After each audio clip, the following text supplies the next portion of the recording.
Okay, good afternoon, everybody. Welcome to Frontiers in Brain Health. It's great to see a lot of familiar faces here and also some new faces as well. Just a reminder, we are doing a hybrid event, so there's of course the live component, but we also have an online audience joining us, which gives us a wider reach. And if you are joining us online, welcome, and feel free to post a question during the presentation, and we'll get to some of those at the very end. And if you're going to do so, use the Q&A function. And of course, the live audience, keep in mind good questions as they arise as well. My name is Dan Krozek. I'm the Deputy Director here at the Center for Brain Health and also on the faculty at the University of Texas at Dallas in psychology. And today's topic is going to touch all of us. It's Alzheimer's disease and related dementias. So this already, just at that mere mention, many of us in the room have perked up. This really touches, I think, everyone at some point over the lifespan. And we have the real privilege of one of the world's experts in Alzheimer's and dementia and neuroscience here today with us, Dr. Jeff Cummings. Jeff is at the UNLV School of Allied Health Sciences, and he's in a department of brain health, which is a very forward-looking sort of organizational move to have such a department. He directs the Chambers-Grundy Center for Transformative Neuroscience, and he's the co-director of the Cork Brain Health and Biomarker Laboratory there. I first knew of Jeff very early in my career. I was at UCLA in my training, and he was there as well. And he was a very influential member of the medical faculty, and I had the privilege of getting to hear him speak at the Rotman Research Institute meeting back in the year 2000, which was a real primer on frontal lobe functions and subcortical circuits, and Jeff's talk had a big impact on me in my early career. While he was at UCLA previously, he was the director of the Easton Center for Alzheimer's Disease Research and the Dean F. Johnson Center for Neurotherapeutics. He then moved to Las Vegas, where he was the founding director of the Cleveland Clinic Lou Ruvo Center for Brain Health. There's a familiar name. And that's an amazing center. If you've ever seen it on the Las Vegas skyline, it's incredibly distinctive. Frank Gehry architecture, amazing place. And he really kicked that off before going to UNLV. For those of you that know me, I like analogies. I'm going to liken Jeff to a baseball player. If he was a home run hitter, and I don't get into stats very often, but imagine a baseball card with Jeff on it, the stats would be off the charts. So his I-10 index is over 800. 800 papers that have been cited at least 10 times. His H index is 201. For those of you that don't know about H indices, that's like 3 distinguished scholars' careers all rolled in one. His paper on the Montreal Cognitive Assessment, the MoCA screening alone from 2005, has 21,000 citations. Good God! The impact is incredible there. It's really a career's worth in even that one paper, and it speaks to just how influential Jeff's been. It's not just the quantity, it's also the quality of these papers. So he was a co-author with Jim Waltz, who's a friend of mine, on one of the first reasoning papers in AD, which was back in 2004, and I think he's a very collaborative scholar as well. Just in about every case of any dementia or brain disorder or any methodology, Jeff has probably published many papers in it. So it's a real privilege to have him here. I can't think of a better person to comment on the state of this really important disorder. Jeff has too many awards to mention, but I'll just mention a few of his Lifetime Achievement Awards. Behavioral and Cognitive Neurology's Lifetime Achievement Award in 2017, International Society of CNS Drug Development's Leadership and Achievement Award, and the National Alzheimer's Association's Winblad Lifetime Achievement Award in 2018. And then one of the most interesting awards he's gotten, GQ magazine back in 2009 named him a rock star of science. And he is indeed a rock star, and specifically, speaking of analogies, Josh Groban. So they actually paired up a real-life rock star with a scientist rock star, and something about Groban's influential career runs parallel to Jeff Cummings' career. So let's go ahead and give him a rock star welcome. Dr. Jeff Cummings.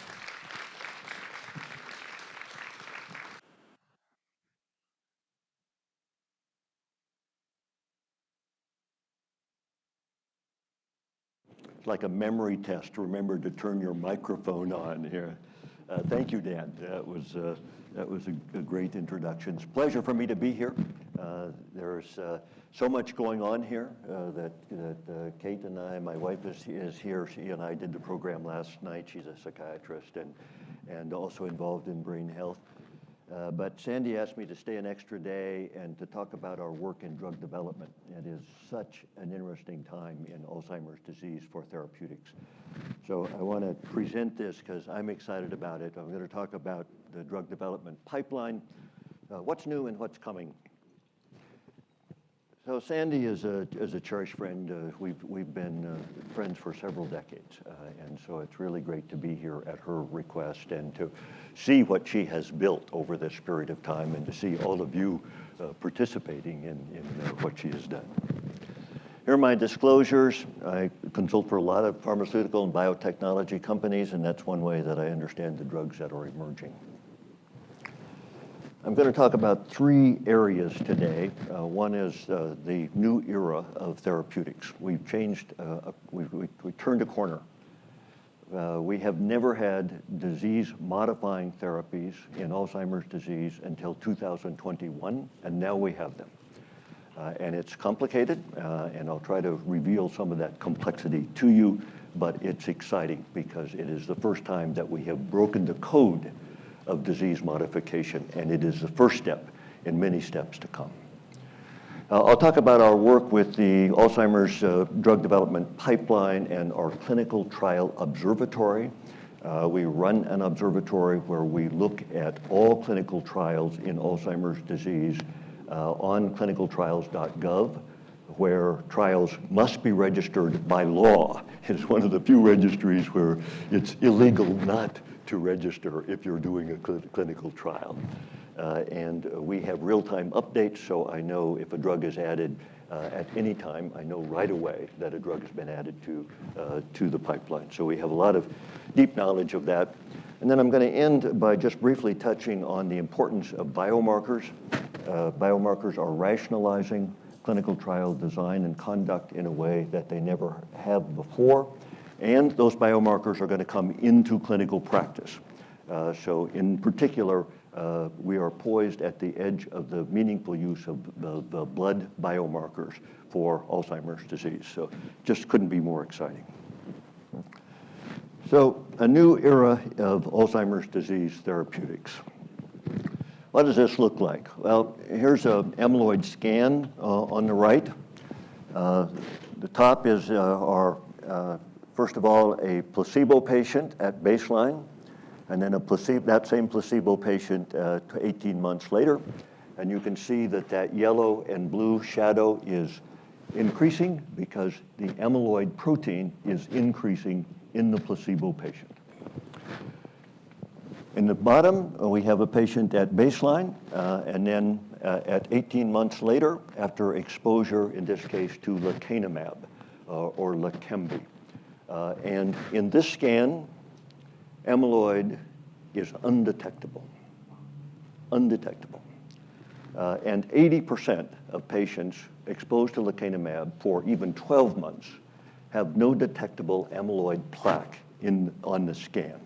Now, that doesn't mean that there aren't a few floating around somewhere, but at the level of sensitivity of the scan, you can no longer see them. That's a dramatic change. So there's marked amyloid plaque reduction and a reproducible relationship, and I'll show you more about this, between the plaque lowering and the slowing of clinical decline.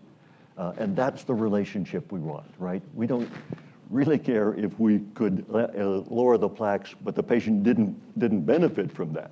So the key is the biomarker informative with regard to what happens to the patient? And it is. So that if we get the levels low enough, then the patient will benefit by a roughly 30% slowing over 18 months. And I'll show you the exact data on that. So these drugs, and there are two approved, aducanumab or Aduhelm, and lecanemab or Leqembi. Those are the two that have been approved by the FDA. And a third one, donanemab, is likely to be approved in December of this year. So we expect there to be 3 approved monoclonal antibodies. Each of them is quite different, and they're used differently, and they're monitored differently, and they're dosed differently. So although they all represent a class of interventions, they're quite different within the class. So this is the first disease-modifying drugs for Alzheimer's disease. They're almost the first disease-modifying drugs for any neurodegenerative disease. There are a couple of drugs approved in ALS, but there are none in Huntington's, none in Parkinson's, none in DLB, none in frontal lobe dementia. None of those diseases have disease-modifying therapies. So that's why this is so important. And the fact that these monoclonals are directed at a protein is important because all neurodegenerative diseases have a protein as part of their biology. So maybe the learning from these monoclonals is going to help us with others. Now, I want to emphasize that this is a step and not a solution. These drugs are very complicated, and they have side effects, as we expect with new, unprecedented compounds. So we're learning a lot about this, but we would like better drugs. But we cannot walk until we can take a step, and we can't run until we can walk, and that's the process that we're in right now. So, a very exciting turn. But what does it look like? Well, here's lecanemab, and the clinical dementia rating sum of boxes was the principal outcome. You see the placebo group declining over 18 months by about 1.6 points, and you see lecanemab declining by about 1 point. So that's about a 30% change, 27% change specifically. If you look at cognition alone, 26% slowing, function alone, 36% slowing, and then the composite was comparably scored at 23%.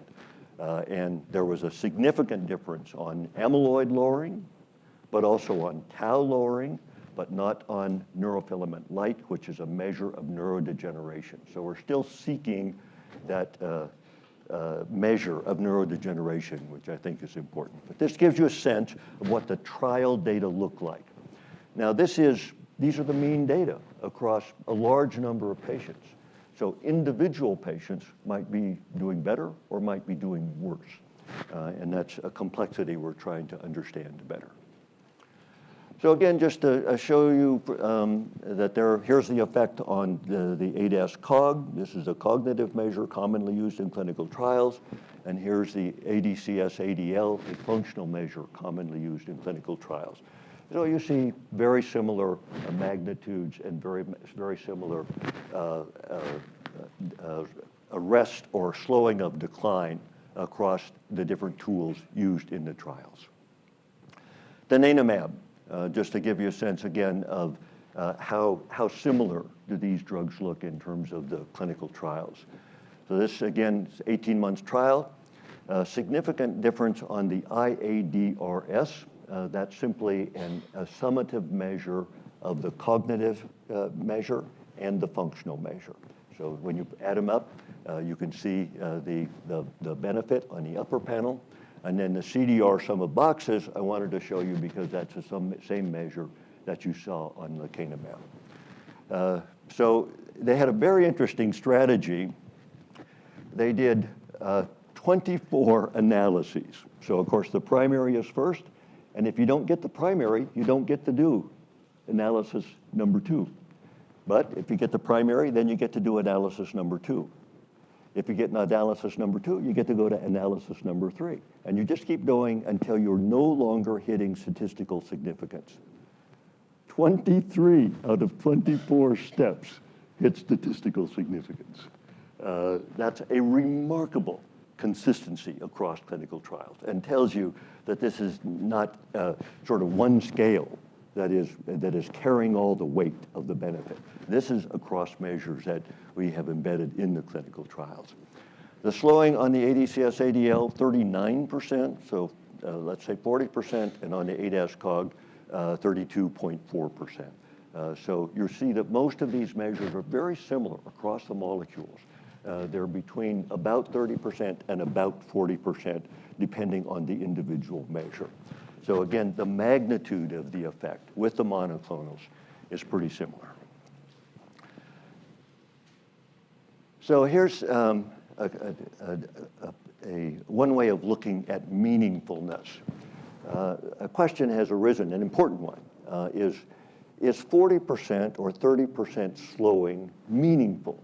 You know, would you want it? And of course, a score on a difference on a score, very difficult for a patient or a clinician to envision, right? Well, I have a CDR of 1.2 rather than 1.6. Well, who cares, right? You know, that's not something that is intuitive to us. But what is intuitive to us is time saved. So here you see the way this looks. So our usual measure would be the difference between the drug and the placebo. That's what I've been showing you up to now. That's a vertical measure, you see, at the end of the trial. Well, what if we looked at this horizontally and said, well, what is the difference between the time the placebo group crosses this line and the time that the treatment group crosses this line? Let's say that's when you stop driving, okay? So the placebo group stops driving here, and the treatment group stops driving here 5 months later. That's meaningful to a patient. The fact that they can remain in the MCI phase of the illness before they step into dementia for 5 more months is really important, because MCI is usually 5 years long, so that means that they would have about 1 more year in MCI before they enter the phase of dementia of Alzheimer's type. Well, my position is that's meaningful, and my broader position is it ought to be up to my patient to decide whether it's meaningful for them, because in some cases it will be, and in some cases the person will be 90 years old and not very well physically, and they'll say, no, I don't want to do this, and that should be up to them. But we should give patients the opportunity to decide that, and the FDA's approval and now CMS's decision to fund lecanemab makes these drugs available to people. Now, let's talk about the major side effect, because this is the major concern for patients who receive monoclonal antibodies. And this is called ARIA, amyloid-related imaging abnormalities.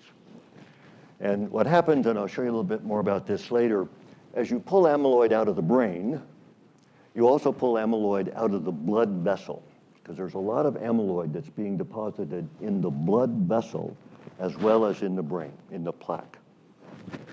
When that happens, you create leaky blood vessels. And around 20 to 40% of patients, depending on a variety of conditions, will have leakage of fluid or blood into the brain through those leaky vessels. That will only occur during the introduction phase of the illness. But it's very important, because if it happens, the infusion, that is the treatments, must be stopped until the brain recovers. And if the patient is continuing to receive treatment after they've already developed ARIA, the ARIA could become very severe, and occasionally ARIA is fatal. So this is a very important side effect that we have to be on top of in order to give these drugs safely. So here's a patient. This was from the University of California, San Francisco. You see on image 2 that white signal at the back. That's severe ARIA. You see it's continuing here. They actually decided to put them on steroids here. The ARIA begins to resolve here. And by June of 2018, his MoCA is perfect, 30 out of 30, okay? Having declined to as low as 26 out of 30 when the ARIA, or 23 out of 30, even 22 out of 30, when the ARIA was most severe. So this is an example of ARIA occurring, ARIA being treated, ARIA recovering. And that's what you want, right? If a patient gets it, you want to be able to get on top of it, and you want to be able to manage it. But this is a side effect that we worry most about. And there are very few other side effects. And most of it has no symptoms.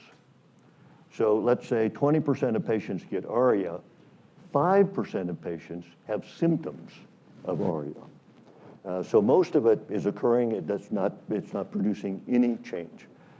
But it can be serious, and that's why we take it seriously. So these are the monoclonal antibodies, and we're thinking about that where do they go? Well, they've only been treated in patients with mild cognitive impairment or mild Alzheimer's disease dementia.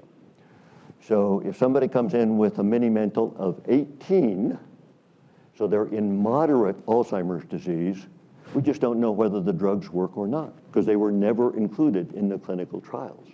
So they might or they might not. And so we're, of course, starting with the window of trial patients where we understand the safety and efficacy. And then that window will be broadened over time, both in more mild patients and I think hopefully in more severe patients. There's the ARIA risk. MRI monitoring is required to find it. There's no improvement. Very important that we be clear with patients. Our goal is not the improvement of symptoms. Our goal is the slowing of progression. And we would use it, of course, in conjunction with drugs that do have the ability to improve symptoms, like Aricept or memantine. 25 to 40% slowing, depending on the instrument, translates into time saved, as I've shown you, and informed use is extremely critical because the side effects can have serious consequences. So I put a group together when aducanumab was first approved to develop something called appropriate use criteria, because as we saw these drugs emerging, we realized they were way too complicated for doctors to use them just on the basis of the prescribing information that the FDA provides. And you just have to understand these drugs better. So we put together an independent academic group to publish appropriate use criteria. So, this is not surprising. They largely mirror the clinical trials. So MCI, or mild AD dementia, mini-mental maybe 22 to 30. Baseline MRI shows no microhemorrhages, because if the patient already has vascular disease, the likelihood they're going to get ARIA is very high. So we take those patients out. Confirmed amyloid pathology by PET. So the PET just shows you the amyloid so clearly, because if the amyloid is accumulating, there will be a visual read that's positive. There's also a way of measuring this signal, and you can tell whether it's elevated or not. What's the importance of that?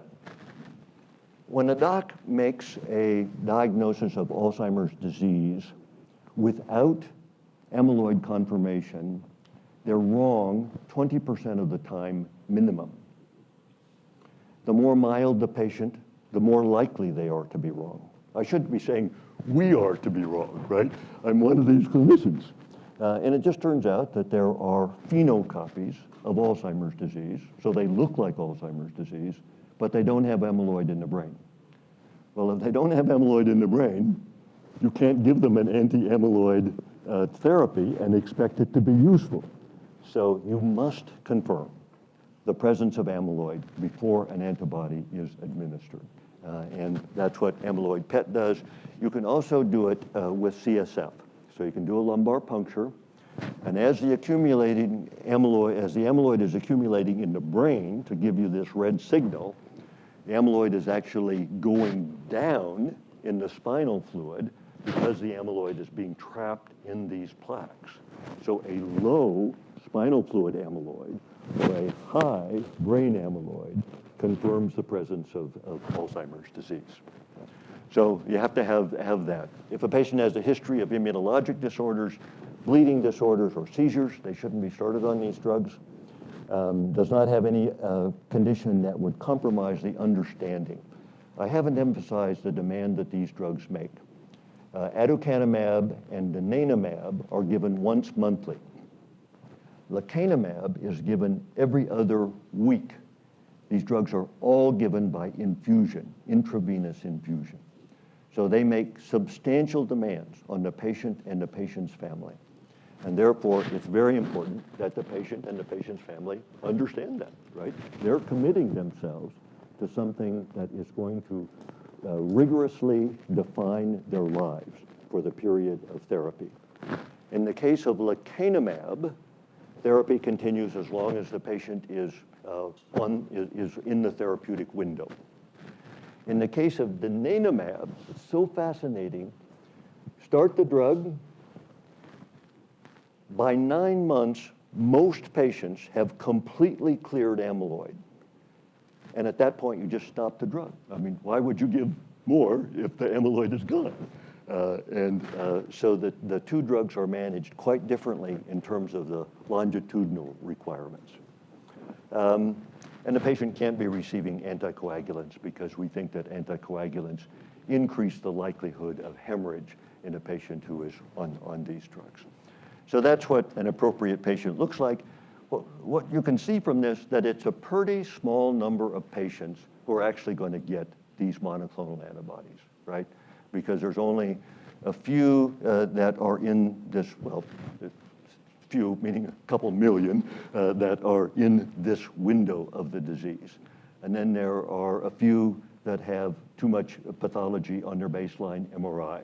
And then there are a few that can't adhere to therapy. And then there are a few that are on anticoagulants. And by the time you add all this up, you have a relatively small group of patients. But of course, we want to do more. And this is the first step towards opening the door towards engaging more patients.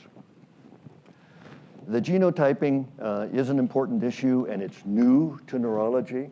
In general, although we have known that carrying an E4 gene both increases the patient's risk, the person's risk of getting Alzheimer's disease, and decreases the age at which they will get the disease, we did not recommend it because there was nothing we could do. So why would we want to find out? Now, this information is highly actionable because ARIA is very related to being an E4 carrier. So if we look at ARIA-E, the non-carriers had an ARIA rate of 5.4%, extremely low. The heterozygotes, that is, they have one copy of E4, 10.9%, double the rate. Okay, still not too bad, but double the rate. The homozygotes, you have two copies of E4, 30% have ARIA. So that's a lot of people. So one way we're thinking about this is there are a lot of patients who need to be evaluated. Do they all need to be evaluated by a specialist?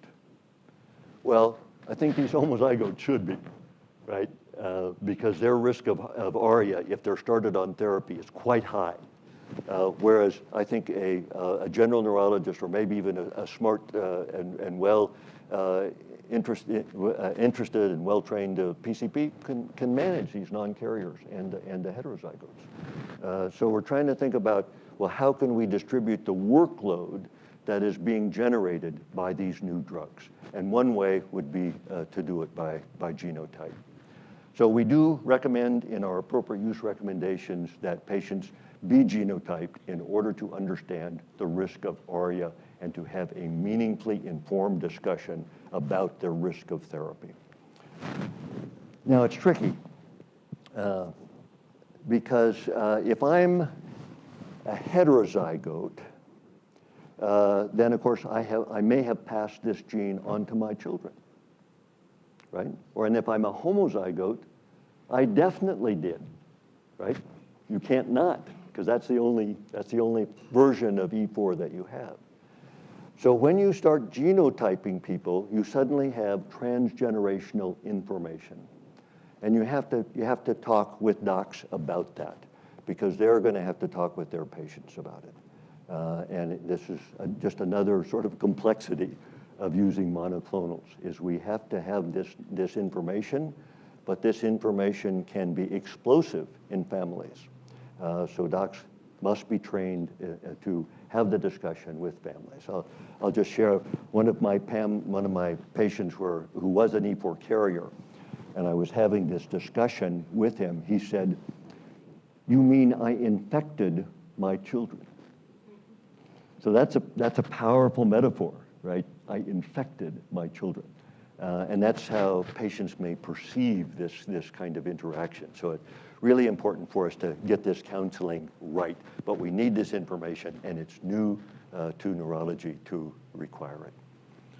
So just to say that we have, in our appropriate use recommendations, we talk about if there's no symptoms and it's very mild, you can continue dosing. If there are any symptoms, or if it's more than mild, you stop dosing. Keep the MRIs going. If the brain heals, you can start again. If it doesn't, you stop. And then we have a set of stopping rules. So we've tried to give docs as much guidance as we can in terms of how to manage ARIA when it occurs, how to monitor it, and when not to proceed because the patient may be at too much risk. And then this is just an illustration of a normal artery. Here's the artery with all of the amyloid in the blood vessel. As the patient is given the monoclonal therapy, the blood-brain barrier is interrupted. And then in about a year, this will actually heal and the amyloid is removed from the vessel and there's no longer a problem here. So it's during that introduction period that you have to be on top of the ARIA. But it's unlikely to occur later. Okay, so that's enough on kind of management and the complexities of this. Let's look at what's happening more broadly. So approved, we have lecanemab and aducanumab. We expect a standard approval for donanemab in December of this year. We'll have a phase 3 readout of remternetug, also a monoclonal antibody, in 2025. The importance of remternetug is that it's given subcutaneously. Well, that's a lot easier than having patients come into an infusion center every month or every other week. So you could send a nurse to the home, given a subcutaneous injection, and it's over. Or maybe even a family member could do the subcutaneous injection.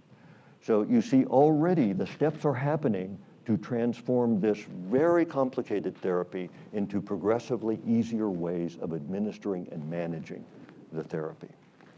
In phase 2, we have trontinemab. This is a really interesting approach in which you attach the monoclonal antibody to a transporter across the blood-brain barrier. Because monoclonals, as molecules go, are very large. So we only get 1 in 1,000 across the blood-brain barrier.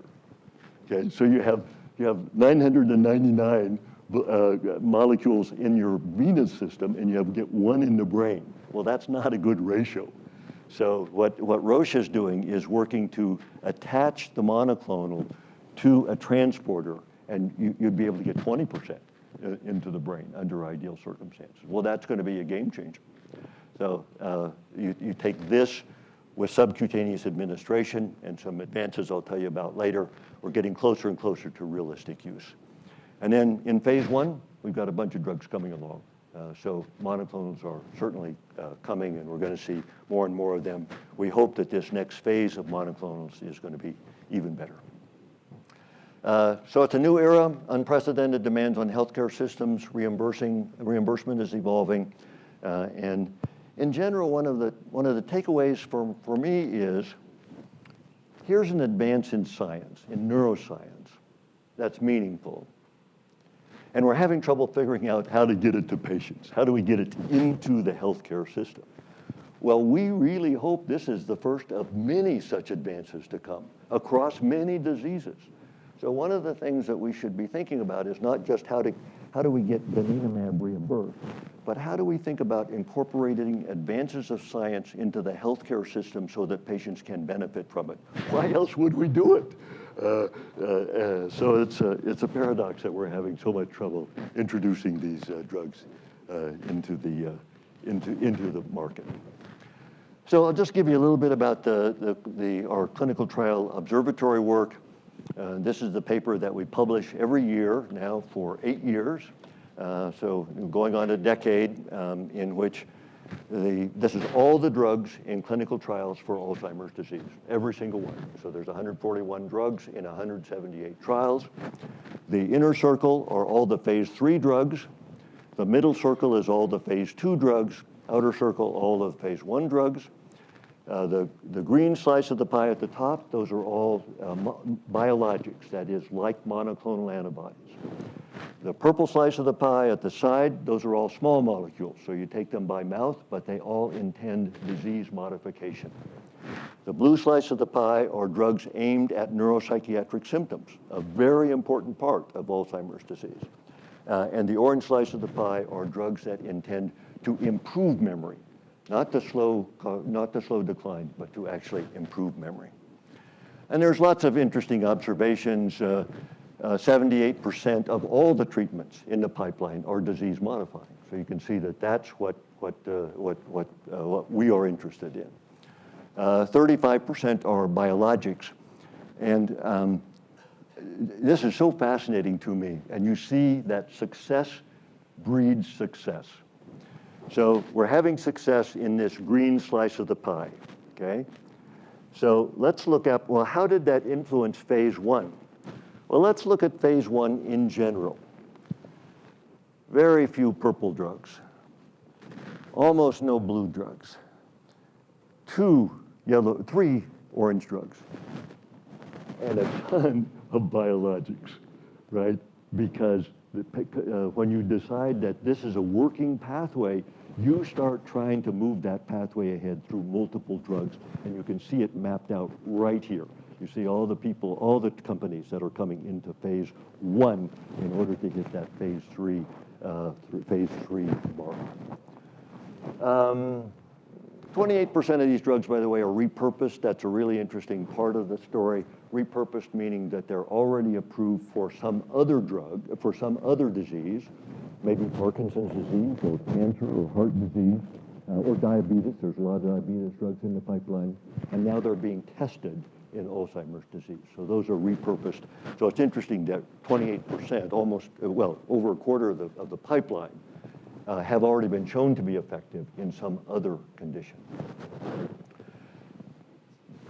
One of the things that is of interest is, well, what do these drugs address? What are the common targets? And there's a classification system called CADRO, the Common Alzheimer's Disease Research Ontology. And it identifies the targets in the Alzheimer's disease process. And that might be amyloid or tau or inflammation, synaptic plasticity, or so on. So it allows you to begin looking at the drugs by their target. So what are the active areas? Well, transmitter receptors are always very high because this is all the symptomatic agents. Beyond that, we have amyloid, but just as many agents in the pipeline address inflammation as address amyloid. So inflammation is one of the very hottest areas in all of therapeutic research right now. And if you look at synaptic plasticity, a lot of agents there. So there's a lot of question is, can we push the synapse to work in spite of the presence of amyloid or tau? And I think that's possible. So you see the distribution of targets. It's very asymmetric, right? Some are getting a lot of attention, some not so much attention, and you can see what the commonly identified targets are right now. I'll just make a couple of observations out of the pipeline that I found interesting. Here are all the anti-inflammatory drugs. There are about 20 of them. I mentioned this is one of the most interesting areas. Some of them are working at the microglial level and some at the cytokine level to try to interrupt neuroinflammation and cell death. What is interesting to me, no two of these drugs have the same target within the inflammatory cascade. So you've got 20 drugs, and no two of them are aimed at the same thing. So we're going to find out, one, do any of them work? We might be able to see, are there synergies where more than one drug could be used together? Because we have a partial effect on 2 drugs, maybe, something like that. So this idea that we can look across this landscape of anti-inflammatory agents and begin to think about how to use these drugs is to me really fascinating. And a very similar story with the synaptic plasticity agents. Here are all the drugs in clinical trials for synaptic plasticity. Of all these drugs, only 2 have the same mechanism. So you see that there are multiple ways of thinking about how to intervene in the synapse, and individual trials are targeting these individual elements of the synapse in order to understand, well, which one is most vulnerable? Where will the disease give way so that we can make progress in terms of therapeutic advances? So really interesting to see the uniqueness of the targets within a single system like the synapse. I want to mention the tau story. I'll just show you one slide on this because it's so fascinating. So the tau protein is encoded by a gene that we know well, a mapped gene. And there is a drug, 080, which interferes with the translation of the gene into the toxic protein. Well, what a cool idea that is, so that you never get the protein in your brain. So here are 2 placebo patients. So here's the baseline scan. That red signal is tau. Here is 12 months later. Red signal maybe is a little bit larger in both of these patients because they're on placebo. At 12 months, they're switched to open label active therapy. No signal. No signal after 6 months of treatment. So the tau signal has been removed. The neurofibrillary tangle is out of the brain at a detectable level at that point. So really exciting. These drugs, however, this is a biologic, and it's given by lumbar puncture. So the patient receives a lumbar puncture and you inject it into the spinal canal, but you only have to do that twice a year. So again, this is not exactly the therapy that we want, right? We want something really easy for patients, but as we understand tau biology and understand that we can interfere in tau biology, we become closer and closer to being able to have more convenient, more easily used therapies. And this is a really exciting set of observations. There are vaccines in the pipeline. I won't go over these in any detail, but you see there are about a half dozen vaccines. The vaccines have a lot of appeal because you could just get a shot maybe twice a year, maybe even once a year, that would keep your amyloid levels low, and then you wouldn't have to worry about monoclonal infusion or some other therapy later. So the vaccine story, I think, is a really an important and exciting part of this work. I want to mention this before I leave the new drugs. I just want to emphasize brexpiprazole. Brexpiprazole was approved this year for the treatment of agitation in Alzheimer's disease. This is the first drug approved for any neuropsychiatric symptom in Alzheimer's disease. The first drug. And when you think they have depression, psychosis, agitation, apathy, disinhibition, they have all these behavioral symptoms, and we haven't had a single approved therapy until this year. And brexpiprazole was approved. It'll be published in JAMA maybe this week. We'll see, but it is approved. It is on the market. The trial is just about to come out. It does have a black box warning for use in psychosis because it's approved for use in agitation, but it's not approved for use in psychosis. So that's important to know. And I see this as an important advance, and the first of many. I think we'll have antipsychotic drugs. I think we'll have anti-apathy drugs. I think we'll have antidepressants that are specific to Alzheimer's disease. And we're just seeing the door open, and it's opening this year. It's happening this right now. So I want to speed up a little bit. What's coming? Biologics are coming. So that's what's making a lot of progress now. So as we think about our practices, our parents, the patients that we're going to work with, they're going to be on biologics. And we should be thinking that as part of the major landscape of Alzheimer's disease therapeutics. One point on clinical trials, because it's terrifying to me. Just to complete the current clinical trials on clinicaltrials.gov, we have to have almost 60,000 participants. And it's very hard to recruit patients into trials. So this is an enormous challenge. Here's, relatively speaking, how many are in phase 1, relatively speaking, how many are in phase 2, and relatively speaking, how many are in phase 3. So you can see why phase 3 trials are almost always global, because you have to have sites all around the world to recruit enough patients in order to fulfill these trial requirements. And that imposes a kind of global organization on clinical trials. All right, I want to finish by in the last few minutes by talking about how biomarkers are rationalizing trials and drug development. Again, this is such an exciting part of the science. The FDA recognizes 7 types of risk of biomarkers, such as risk, like ApoE, diagnostic biomarkers, like amyloid PET, prognostic biomarkers, like if you have a high tau level, that patient is going to decline faster. Pharmacodynamic biomarkers, and again, tau PET would be amyloid PET would be an example of that, showing that you can remove the amyloid. Monitoring biomarkers, I'll show you some examples of that. Predictive biomarkers, here we know, for example, I've told you that ApoE predicts the risk of ARIA. So we have a biomarker, genetic biomarker. And then safety biomarkers, and I've emphasized the role of MRI for ARIA. So here are the questions that then are embedded in that. And oddly, we have not been able to answer these questions comprehensively until now. So that's why I say that biomarkers are changing a shot in the dark to a shot on goal, is because we know much more now about what's happening when we give a patient a drug.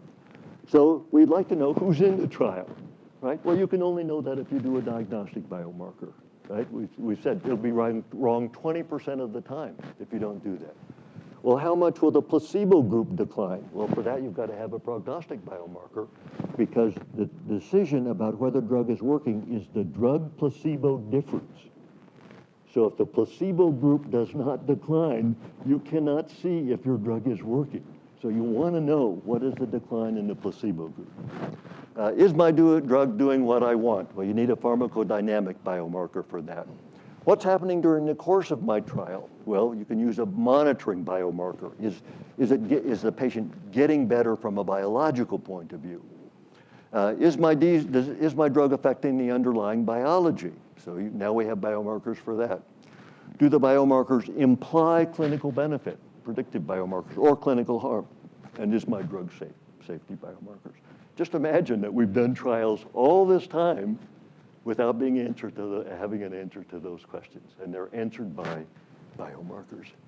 But just to give you a few examples, here is the dramatic reduction in amyloid with lecanemab, from a positive scan to a negative scan. I mean, it's fabulous. It's so dramatic that we've never seen anything like it. And here's an interesting observation. So there have been a bunch of positive trials with monoclonal antibodies, and there's been several negative trials with monoclonal antibodies. So what's the difference? It looks like that there's a threshold, because all of the patients that had a positive outcome of slowing of their disease reduced the amyloid levels to below this line, which we call 25 centiloids, which is just an arbitrary measure of the amyloid load. They're all below that line, and they all worked. On the other hand, if you look at these that were negative, that is, there was amyloid reduction, but they didn't get below that line, none of them are below 25 centiloids. That's really great, because we have a target now. We know we're not going to stop till we get to 25 centiloids. And that's when the patient is going to benefit. Well, that's a great piece of data to have, right? you really want to know what is your target if you're using a therapy like this. And it looks like 25 centiloids is our target. Here's another picture. When you give a monoclonal against amyloid, you actually reduce tau levels because amyloid begets tau. And so you can see that you can interrupt that whole chain of events. Here's an example of a prognostic biomarker where in the donanemab studies, they didn't want patients who would decline too slow with low tau levels, and they didn't want patients who would decline too rapidly and might not respond to therapy with very high tau levels. So they took the Goldilocks solution, as they say, and took the middle tau levels into the trial. Here are some examples of monitoring biomarkers. You see, here's one, a measure of tau, p-tau217, and you see that it comes down very nicely as the amyloid is coming down. Here's one called GFAP. It's an inflammatory biomarker. Again, you see it coming down very nicely as the amyloid comes down. And just to emphasize to end that there's a ton of biomarkers coming. So here's most of the CADRO classification that I showed you, and they almost all have a biomarker. So we're getting an extraordinary ability to see the biology of the patients that we're treating.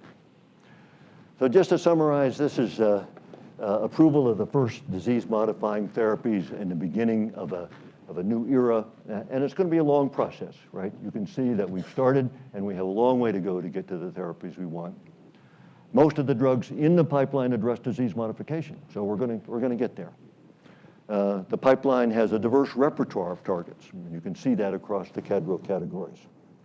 60,000 patients are required for trials. We have to open this up to a larger swath of individuals in our society. And this includes more diverse participation and simply more participation by all levels. Biomarkers are rationalized in clinical trials and drug development, and they all have a specific context of use, like monitoring or diagnosis. So it's a really exciting time, and I've been very pleased to present it to you.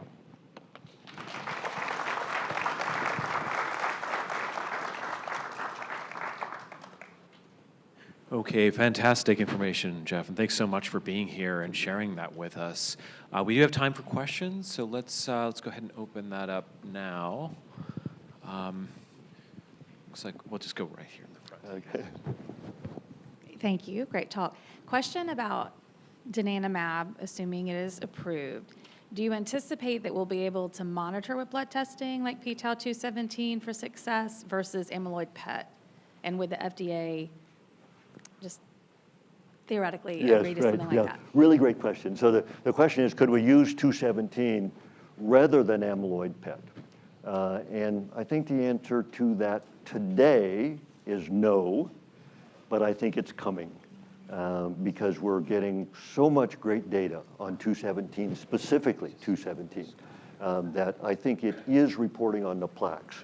And you might say, well, does that make any sense that a tau measure is reporting on an amyloid plaque? It turns out that this tau is probably secreted by the periplaque neurons, and therefore it's coming right out of the plaque injury. So we think it is going to be a highly informative measure, and you could see how it could work in monitoring, right? So that you could decide maybe when to stop donanemab with p-tau217. So I think there's going to be a lot of dynamic use. 217 will be in the leadership, but others will come along. But we're not quite there yet. We're almost there.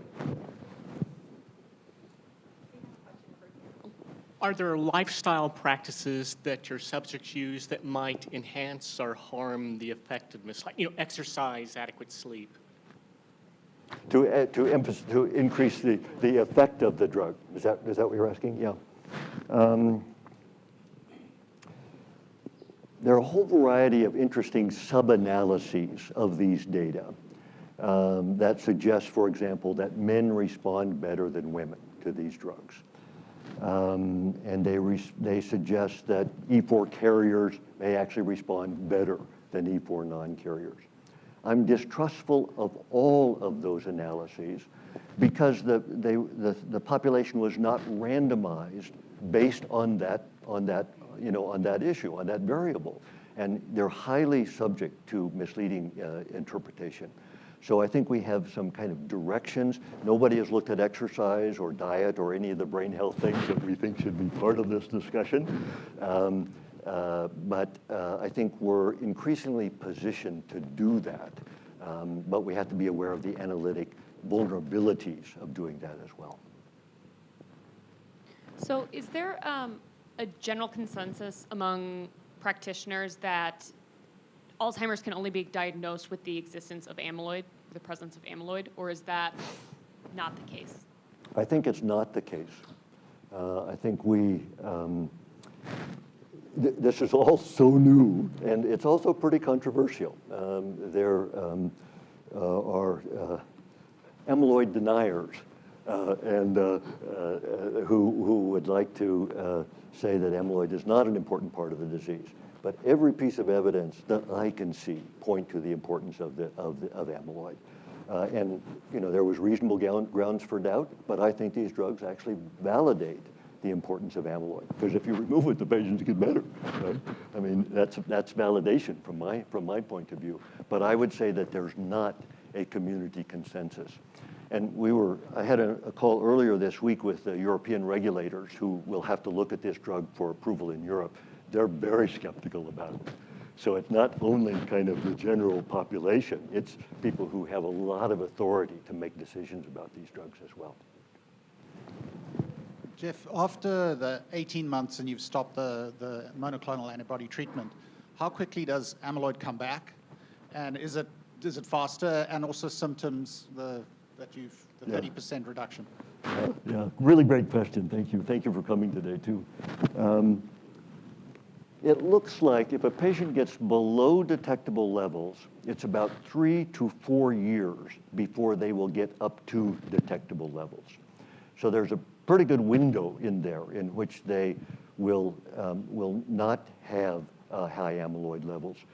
Now remember, they're still having 60% of their decline because we've only arrested at 40%. So we would love to be able to have another therapy, for example, that would make that 80% or 90%. But in direct answer to your question, it's about 3 years before it begins to accumulate again. People who have Alzheimer's disease are not clearing amyloid from their brain normally. That's why they have Alzheimer's disease. So that process is continuing even after you treat them. But it takes a long time for it to get back, or a pretty long time before it gets up to abnormal levels again. You had a question? Yeah. Hello? Yes. Great talk. I have 2 questions. First one is patients on anticoagulants are not recommended, but what about patients that already had hemorrhagic stroke? What? Hemorrhagic. Hemorrhagic, yeah. Yeah. And the second question is on cost and the, I guess, the coverage issue from health insurance, and what do you see? Right. Yeah. Both really good questions. So what about hemorrhage? I emphasized ARIA-E, which is the effusion component, and there is ARIA-H, which are patients who have hemorrhages. The hemorrhages occur less frequently. In some trials, it's almost like the placebo group, but the risk is the rare hemorrhage which becomes a macro hemorrhage. And that's why we think they should not be on an anticoagulant. Because although the microhemorrhage is rare, relatively rare, if it occurs and they're on an anticoagulant, it could become very severe. And the microhemorrhages are also E4 related. So you see more microhemorrhages in the E4 carriers compared to the non-carriers. So it's a little less of a problem than the ARIA-E, but you just have to be on top of it with the same kind of monitoring. The cost, these drugs are going to cost at this point about $25,000 a year. And Medicare is going to reimburse, I think, 80% of this cost. Will they come down? I think they'll come down as a more competitive environment emerges. How does this compare with cancer? It's a lot lower, where costs are maybe $100,000 a year. I won't call it a bargain, but if you look at the relative spectrum of severe diseases of the aging, it's on the low end of annual costs. So I think there will be an ongoing dialogue.